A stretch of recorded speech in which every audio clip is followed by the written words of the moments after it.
इसमें अगर हम देखें तो ये जो रीनल कॉर्टेक्स है, this sends the finger like projections and divides the lumen of medulla into 8 to 12 lobes and these lobes are known as medullary pyramids। अगर इन्हें हम देखें तो ये जो लोब होते हैं इनको हम मेड्यूलरी पिरामिड बोलते हैं, इन्हें हम मेडुलरी पिरामिड्स कहते हैं। अब इसका जो सेंट्रल पार्ट होता है मेडुला का, अगर हम देखें तो इसके सेंटर पर क्या होता है, मेडुला में सेंटर पे स्पेस होता है, चैम्बर्स होते हैं, और इस ओपन स्पेस को हम क्या नाम दे रहे हैं, it is known as renal pelvis. This part is known as the renal pelvis. Renal pelvis, this one यहाँ पे है तो बैठ लो, बंद कर लो उसको। रीनल पेल्विस, मेडुला के सेंटर पे जो चैम्बर है इसे हम क्या बोल रहे हैं, it is known as the renal pelvis, this one. और पेल्विस का जो एक्सटेंशन होता है इसको हम रीनल कैलिक्स बोलते हैं। The extension is known as renal calyx. तो यहां पर आप लिखेंगे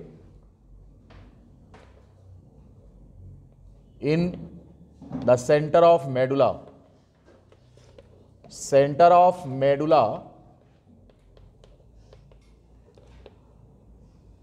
the chamber present known as,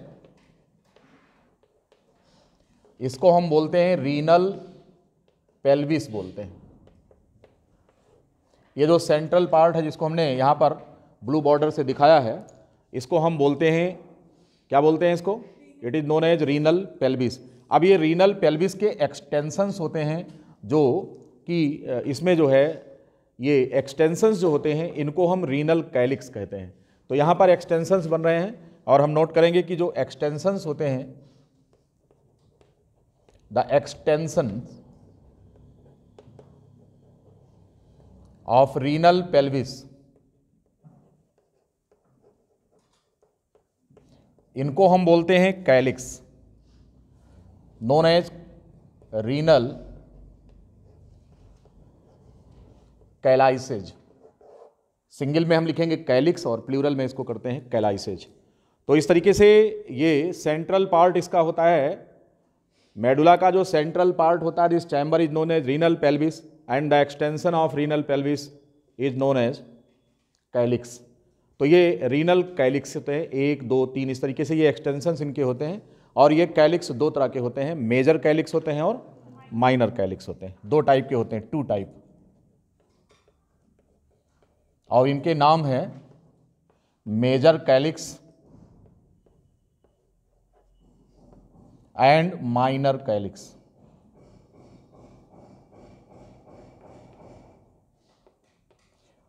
major calyx and minor calyx. तो इस तरह से रीनल पेल्विस का जो एक्सटेंशन होता है, the extension of renal pelvis is known as calyx. और ये जो कैलिक्स होते हैं ये संख्या में, ये टाइप में 2 होते हैं, मेजर कैलिक्स होता है और माइनर कैलिक्स होता है।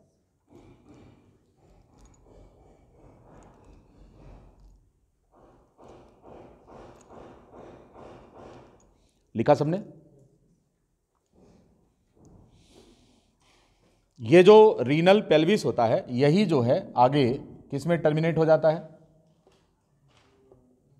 ये टर्मिनेट हो जाता है यूरेटर में, दिस वन। आगे चल करके यही यूरेटर में कंटिन्यू होता है जो रीनल पेल्विस होता है। और रीनल पेल्विस में स्टोर होता है क्या, किडनी में अगर थोड़े समय के लिए स्टोरेज यूरिन का होता है तो वो कहाँ पे होता है, it is in the renal pelvis. और फिर यूरिन का ड्रेनेज जो होता है यहाँ से ये यूरेटर के थ्रू होता है और ले जाया जाता है कहाँ पर, यूरिनरी ब्लैडर के अंदर ले जाया जाता है, राइट। अब यहाँ पर अगर हम देखें तो अभी अगर हमने कुछ नहीं दिखाया, बाकी किडनी का सब दिखा दिया है।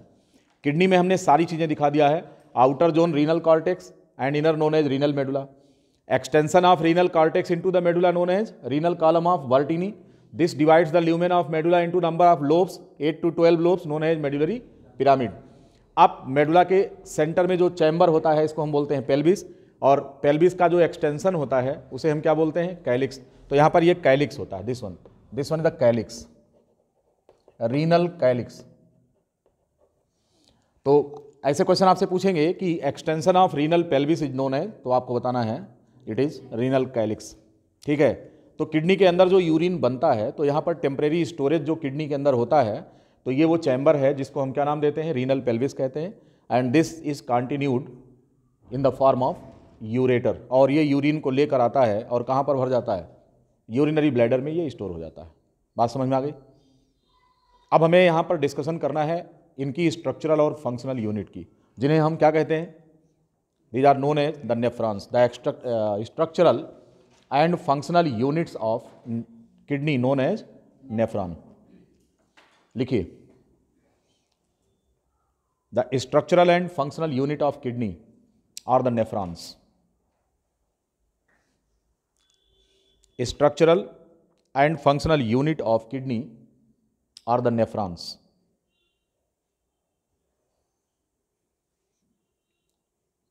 Structural and functional unit of kidney are the nephrons.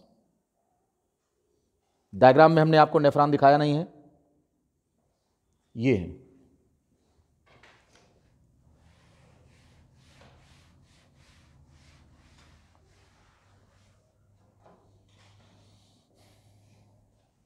एक ह्यूमन किडनी में लगभग 10 से 12 लाख नेफ्रॉन पाए जाते हैं। कितने होते हैं? 10 से 12 लाख नेफ्रॉन एक ह्यूमन किडनी में पाए जाते हैं। इन्हें हम इस तरह दिखा रहे हैं, ये है जो इस समय जो हम आपको दिखा रहे हैं, ये सभी कौन हैं? ये नेफ्रॉन्स होते हैं। और नेफ्रॉन की जो ओपनिंग होती है, जहाँ से ये यूरिन डिस्चार्ज करता है पेल्विस में, तो वो पोर्शन रीनल कैलिक्स का होता है। ये है, हम आपको दिखा रहे हैं दिस वन। ये इस तरह से, ये सभी जो रेड कलर में हम आपको दिखा रहे हैं, दीज आर द नेफ्रॉन्स। इन्हें हम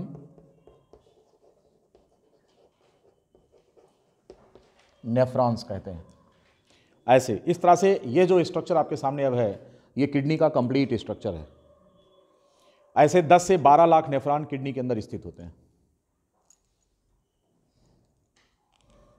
अब निश्चित रूप से हमको नेफ्रॉन के स्ट्रक्चर पर चलना पड़ेगा कि नेफ्रॉन की बनावट क्या है।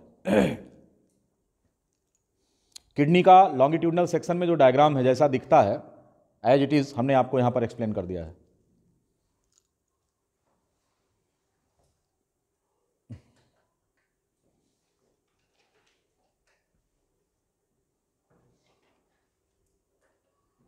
You can take the picture of this. It is the complete description of kidney. Nephrons, renal calyx, medullary pyramid, papilla, column of Bertini, renal artery, renal vein, ureter, hilum, सारी चीजें यहां पर दिखाई गई हैं। लिख लिया? अपने नेक्स्ट डायग्राम में अब हम डिस्कशन करने चल रहे हैं नेफ्रॉन के बारे में। ये सारा मिटा देंगे अब, ठीक है?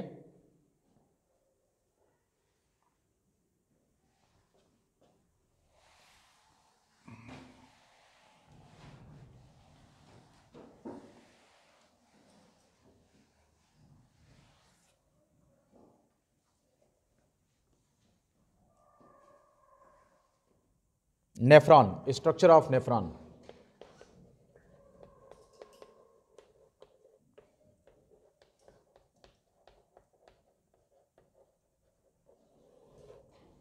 Structure of nephron, you know nephrons are the structural and functional unit, यानी कि यूरिन का फॉर्मेशन नेफ्रॉन में ही होता है। एक नेफ्रॉन, इसके दो स्ट्रक्चरल कंपोनेंट बेसिकली हैं। इनमें से एक का नाम है Malpighian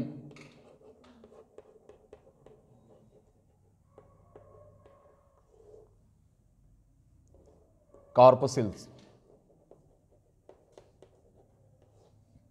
and uriniferous tubules. Tubules का मतलब ये नलियां होती हैं, आप जानते हैं। और मालपीजियन कार्पसिल्स जो है, इनके दो कंपोनेंट हैं, एक तो ग्लोमेरुलस है और इसका दूसरा स्ट्रक्चरल कंपोनेंट है बोमेंस कैप्सूल।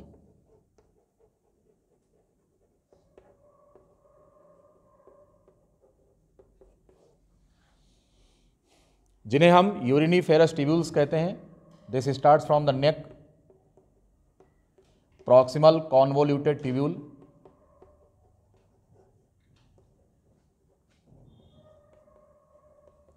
कॉन्वोल्यूटेड ट्यूब्यूल, इसको शॉर्टकट में हम पीसीटी बोलते हैं।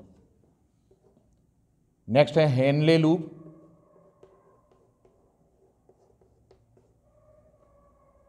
ये यू के आकार का होता है और इसमें डिसेंडिंग लिम्ब होता है, descending limb and ascending limb.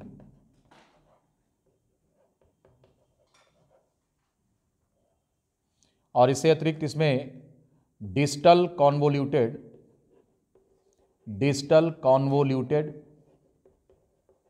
Tubule,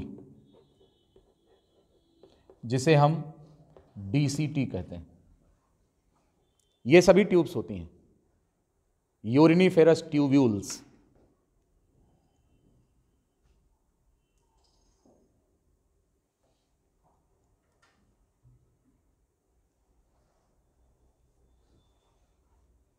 तो नेफ्रॉन के जो स्ट्रक्चरल कंपोनेंट्स हैं, Malpighian corpuscles and uriniferous tubules. Malpighian corpuscles में ग्लोमेरुलस होता है और बोमेंस कैप्सूल है, और इनमें ट्यूब्यूल्स होते हैं। जो कॉम्प्लिकेटेड स्ट्रक्चर होता है वो आपका ये मालपीजियन कार्पस्यूल होता है, इसलिए क्योंकि मैक्सिमम जो फिल्ट्रेशन का काम है वो यहीं पर हो रहा है। यूरिन निर्माण में मालपीजियन कार्पस्यूल बहुत इंपॉर्टेंट रोल प्ले करता है। तो सबसे पहले हम इसके स्ट्रक्चर के बारे में पढ़ेंगे, फिर यूरिनीफेरस ट्यूब्यूल के बारे में बात करेंगे।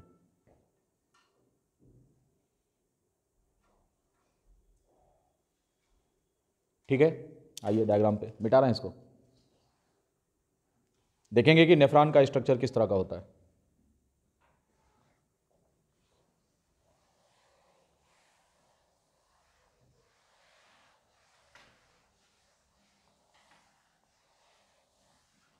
Now come to the next, that is the structure of nephron. इसमें सबसे पहले मालपीजियन कार्पस्यूल के बारे में बात करेंगे। आपको पता है कि ग्लोमेरुलस जो होता है वो ब्लड वैस्कुलर सिस्टम होता है किडनी का। जो ग्लोमेरुलस है ये किससे बनता है? ब्लड कैपिलरी से। रीनल आर्टरी जो किडनी को सप्लाई कर रही है, रीनल आर्टरी किडनी में एंटर करने के बाद ये ऐसे इसकी तमाम ब्रांचेज हो जाती हैं, और इन ब्रांचेज को हम नाम क्या देते हैं? इनको बोलते हैं इंटर लोबर आर्टरी। अब इनमें फिर ब्रांचिंग होती है इंटरलोबर आर्टरीज में, तो इन्हें बोलते हैं इंटर लोब्यूलर आर्टरी। और फिर इसके बाद एक नेफ्रॉन को सप्लाई करने के लिए जो फाइन ब्रांच इसकी जाती है, अब उसको हम क्या बोलते हैं? आर्टीरियोल बोलते हैं। क्या कहेंगे इसको? Supplies to the single nephron.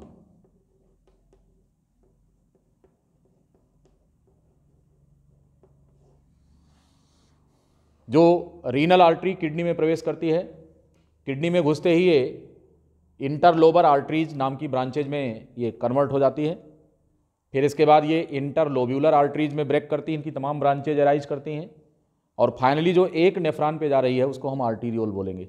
तो एक किडनी में 10 से 12 लाख जो नेफ्रॉन होते हैं, तो आर्टीरियोल भी इससे कम नहीं होती, संख्या में यही होती। Arterioles supply the blood to individual nephron.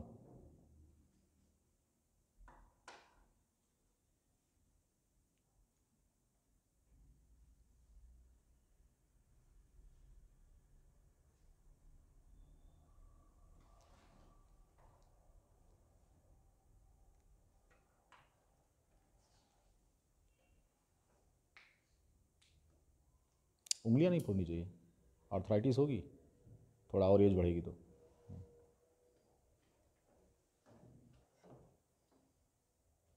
लिख लिया सभी ने? तो इस तरह से हमें फोकस करना है इस पर। आर्टीरियोल, ये सिंगल नेफ्रॉन में जो सप्लाई हो रही है उसको ज़रा देखिए, यही ग्लोमेरुलस का फॉर्मेशन करती है। सबसे पहले हम आपको ग्लोमेरुलस समझा रहे हैं। तो सपोज करो कि ये जो है एफरेंट आर्टीरियोल है। एफरेंट आर्टीरियोल, एफरेंट क्या होती है? वो होती है जो कि नेफ्रॉन में आती है, और इफरेंट कौन होती है? जो नेफ्रॉन को छोड़कर जाती है। आने वाले का नाम एफरेंट, जाने वाले का नाम इफरेंट। तो पहले एफरेंट की बात करें, स्पेलिंग ए से होगा। ये है एफरेंट आर्टीरियोल।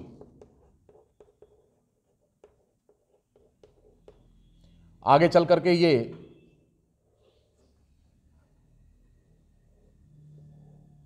ऐसे ब्रेक कर जाती है।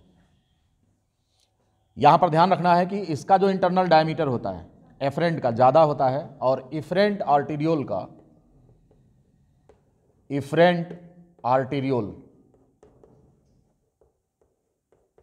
इसका इंटरनल डायमीटर कम होता है respect to the afferent arteriole. और इस तरीके से ये जो है ऐसे कैपिलरीज में ब्रेक कर जाता है। ऐसे ये जो है ये कैपिलरीज में ब्रेक कर जाता है इस तरह से, और इसके अंदर ये ब्लड होता है। This one, it is the blood. This one, ये सब इसमें ब्लड भरा हुआ है। लेकिन ध्यान रहे कि एफरेंट आर्टीरियोल जो होती है ये कैपिलरीज में ब्रेक करती है ऐसे, लाइक दिस, इस तरह से। बस इसी कैपिलरी को हम ग्लोमेरुलस बोलते हैं। This one is known as the glomerulus.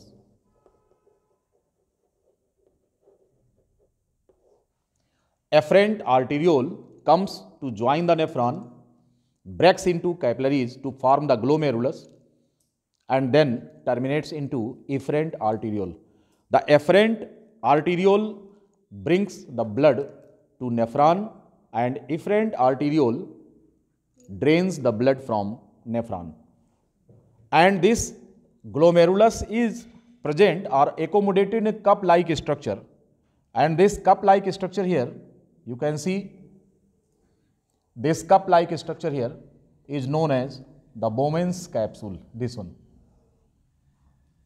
ये जो आप कप लाइक स्ट्रक्चर यहां देख रहे हैं इसको हम बोमेंस कैप्सूल बोलते हैं। This one. तो ग्लोमेरुलस की बात अगर हम करें, ग्लोमेरुलस ये क्या चीज होता है? Afferent arteriole brings the blood, efferent arteriole brings the blood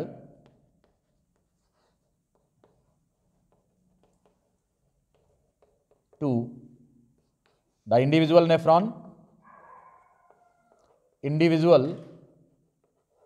nephron,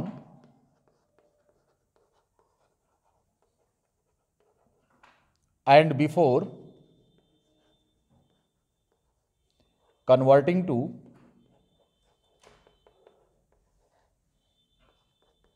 the efferent arteriole,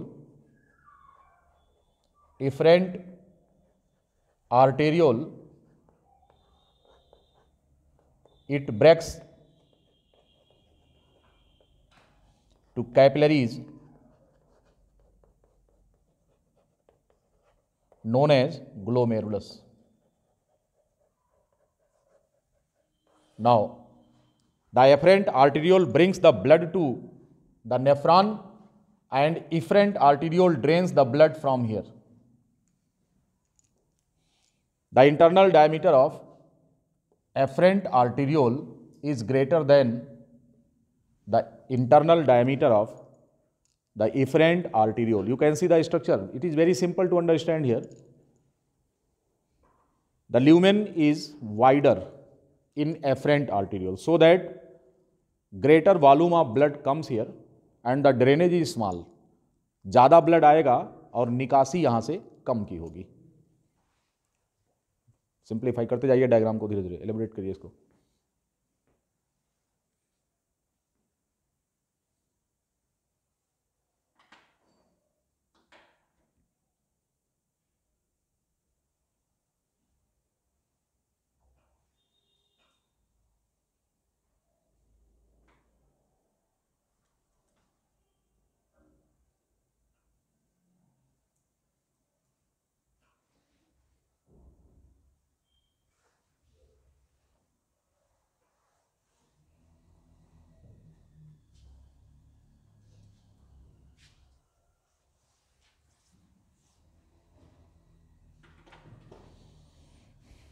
glomerulus के बारे में अगर हम देखें तो इसकी जो कैपिलरीज होती है, बस केवल इतना आपको जानना है कि जो ग्लोमेरुलस है इसकी जो दीवार है, जो ब्लड कैपिलरीज है इनकी जो दीवार है ये एंडोथेलियम कहलाता है। कैपिलरी की जैसी दीवार होती है वही हम आपको यहाँ पर दिखा रहे हैं कि ये जो है, सपोज करिए कि ये कैपिलरी है, blood capillary, suppose that this one, ये है ब्लड कैपिलरी, दिस वन। अब कैपिलरी की जो दीवार है ये कैसी है? सिंपल स्क्वामस, पता है ना आपको? इसी को हम एंडोथेलियम बोलते हैं। ब्लड कैपिलरी कहीं पर भी हो हम इसे क्या बोलते हैं? It is known as simple squamous epithelium and it is also known as endothelium. It is also known as the endothelium. Blood इधर से आएगा और ब्लड इधर से जाएगा, ठीक है। ये ओवरऑल इस पूरे स्ट्रक्चर को हम इस ट्यूब से दिखा रहे हैं। ये जो पूरा स्ट्रक्चर है, मान लो कि ये कंप्लीट ब्लड कैपिलरी है, तो इस ब्लड कैपिलरी का बोमेन कैप्सूल के साथ क्या रिलेशनशिप होता है, इसको थोड़ा सा एलेबोरेट करके डिटेल में हम आपको दिखाना चाह रहे हैं। जब भी, श्रवण भाई, जब भी ध्यान रखो कैपिलरी कहीं पर भी होगी उसकी दीवार किससे बनी होगी? Simple squamous epithelium. क्योंकि काम क्या होना है यहाँ पर? ब्लड का फिल्ट्रेशन। जहां पर दो काम होंगे, कौन कौन से? ब्लड का फिल्ट्रेशन होना होगा, किसी भी चीज का फिल्ट्रेशन होना हो, और या फिर गैस का डिफ्यूजन होना हो, क्योंकि डिफ्यूजन गैस में होता है, फिल्ट्रेशन लिक्विड का होता है। तो ये दो काम जहां पर भी हो रहे हैं वहां पर हमेशा ध्यान रहे कि क्या होता है, वहां पर सिंपल स्क्वैमस एपिथेलियम होता है। इसलिए ब्लड कैपिलरी की जो ये लाइनिंग है ये सिंपल स्क्वैमस एपिथेलियम से बनी होगी। दूसरी चीज ये है कि ये फेनेस्ट्रेटेड होता है। What do mean by fenestrated? इसमें छेद होते हैं, यानी कि कैपिलरी की दीवार में छेद होते हैं, फेनेस्ट्रा होते हैं, तभी फिल्ट्रेशन होगा, अदरवाइज नहीं। तो फिल्ट्रेशन के लिए फेनेस्ट्रा बनते हैं, ठीक। फेनेस्ट्रेटेड एपिथेलियम होता है, इसमें छेद होते हैं और दरार बनती है। दरार को हम स्लिट बोलते हैं, फिल्ट्रेशन स्लिट। ये कैसे बनती है ये जब हम बोमेन कैप्सूल समझाएंगे आपको तो उसके बाद बताएंगे। अब आप देखिए जो बोमेन कैप्सूल है, यहां से फिर इस डायग्राम में आइए। बोमेन कैप्सूल में, बोमेन कैप्सूल के 3 कंपोनेंट होते हैं।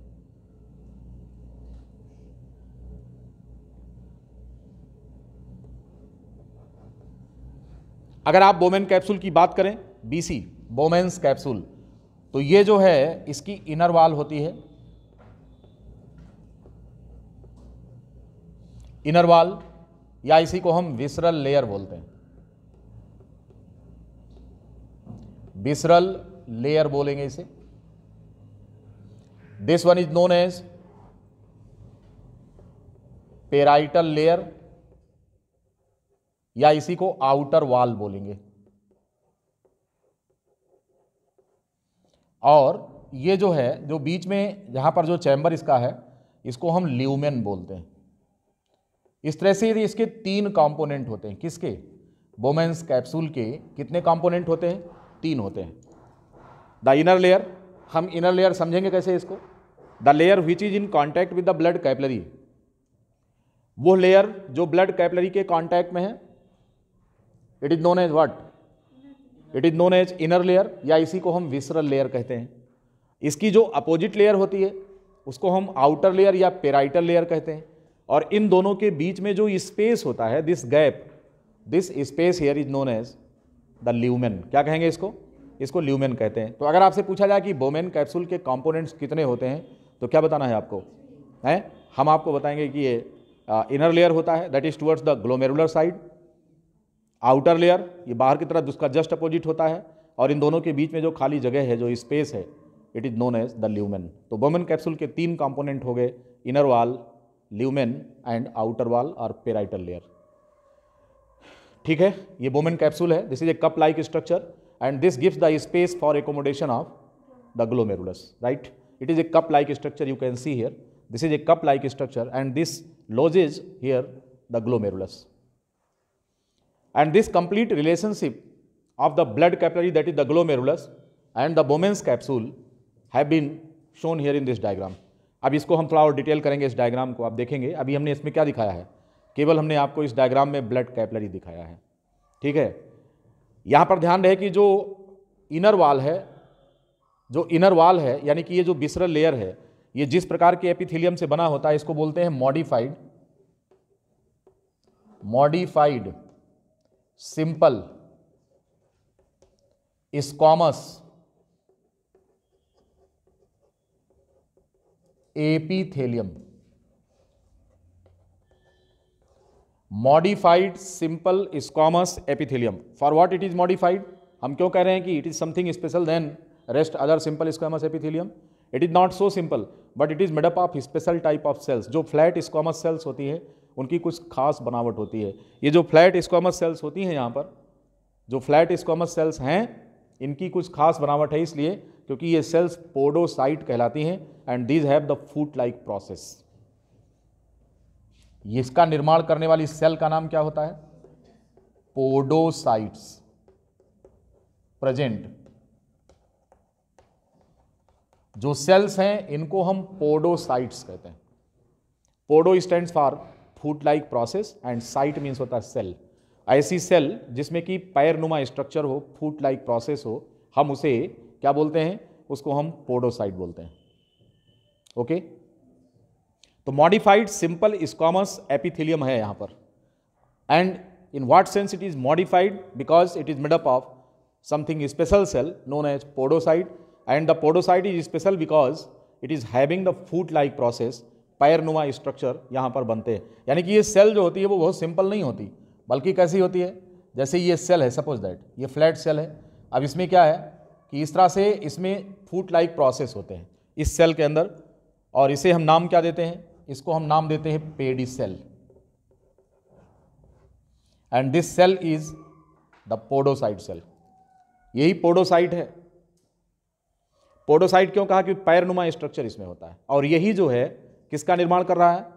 बोमेन कैप्सूल के विसरल लेयर का निर्माण कर रहा है। पेराइटल लेयर जो यहां पर है इसको हम सिंपल स्क्वामस एपिथेलियम बोलेंगे।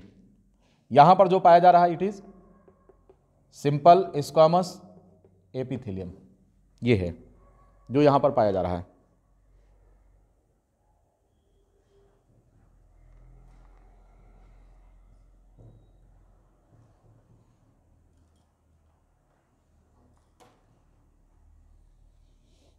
ठीक है, सिंपल स्क्वामस एपिथेलियम का है और ल्यूमेन में कोई स्ट्रक्चर होता नहीं है।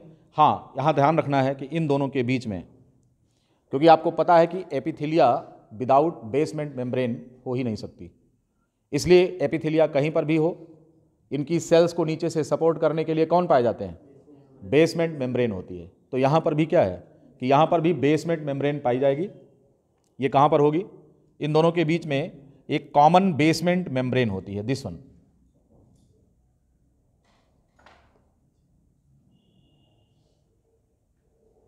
जैसे आपने लंग एल्वियोली में देखा था कि वहां पर कॉमन बेसमेंट मेम्ब्रेन थी, डिफ्यूजन मेम्ब्रेन बन रही थी, यहां पर फिल्ट्रेशन मेम्ब्रेन बनेगी। वहां पर भी ट्राइलैमिलर स्ट्रक्चर था, यहां पर भी ट्राइलैमिलर स्ट्रक्चर होगा, मतलब कि यहां भी क्या होगा? यहां पर भी 3 लेयर का थिकनेस होगी इसकी। किसकी?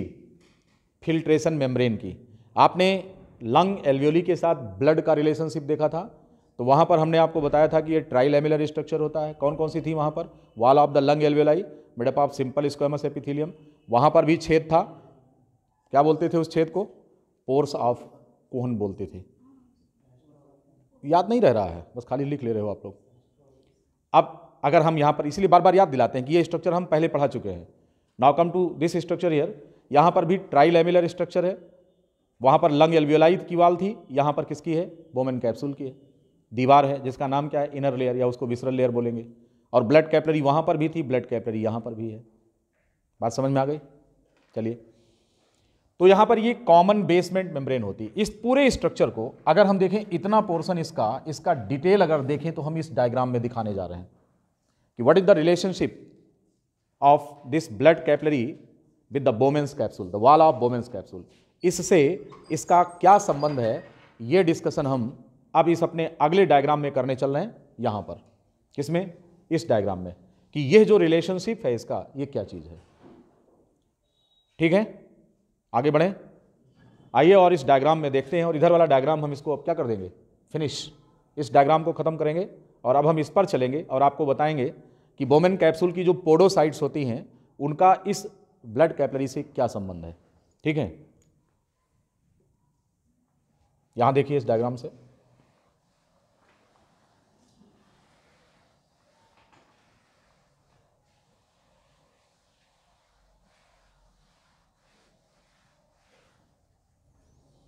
कम टू दिस डायग्राम।